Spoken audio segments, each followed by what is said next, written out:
Баршаңызға сәлем, сіздермен Айгерім, менің каналыма қош келдіңіздер. Бүгін біз қойдың піскен қарнынан осындай салат дайындайтын боламыз.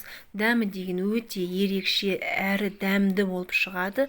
Қарапайымсы салат, ең бастысы уақытты көп алмайды. Менімен бірге жасап көріңіздер.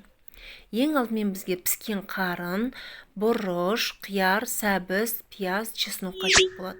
Достар, менің каналыма тіркеліп, қоңыраушаны басуды ұмытпаңыздар, себебі жаңадан шыққан видеоны бірінші болып көре аласыздар.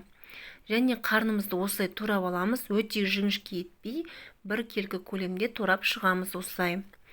Енді қарнымызды осылай турап болғаннан кейін тарелкамызға саламыз.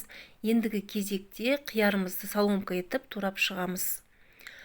Қиярды да жіңішке етпейміз, қалыңдығын орташа етіп жақсылап турап шығамыз. Қиярымызды тарелканың бір бұрышына салып, ендігі кезекте бұрышты, қызыл бұрышты турап аламыз, соломка етіп, оны да шетіне қоямыз. Пиязымызды, сарымсағымызды, чеснокты да турап дайындап қоямыз. Ендігі кезекте сәбізімізді теркадан өткіземіз. Сәбізімізді соломка етіп теркадан өткізіп аламыз. Өткізіп алғаннан кейін қолымызбен жақсылап 1-2 рет езіп жібереміз. Барлығын осылай алдын ала дайындап аламыз. Дайындап болғаннан кейін енді қуыратын боламыз. Сковородкаға аз ғана мөлшерде сұйық май құйып, қызғаннан кейін пиязымызды салып, жақсылап араластыратын боламыз. Күйдіріп алмай қуырып аламыз пиязымызды. Пиязымыз қуырылғаннан кейін үстіне жаңағы қарнымызды салып, қарнымызды 1,5 минуттай қуырып аламыз. Қарнымызды қуырып болғаннан кейін үстіне сәбізімізді салып, араластыра отырып 1 минуттай қуырып аламыз. Қуырып болғаннан кейін оның үстіне біз бұрышымызды, қиярымызды салатын боламыз.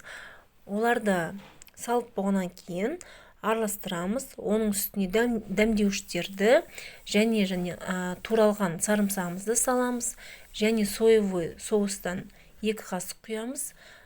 2 қасық құйып, жақсылап араластырып аламыз. Достар, менің каналыма тіркеліп, қоңырауша белгісін басуды ұмытпаңыздар. Жақсылап араластырып, газдың астын өшіреміз.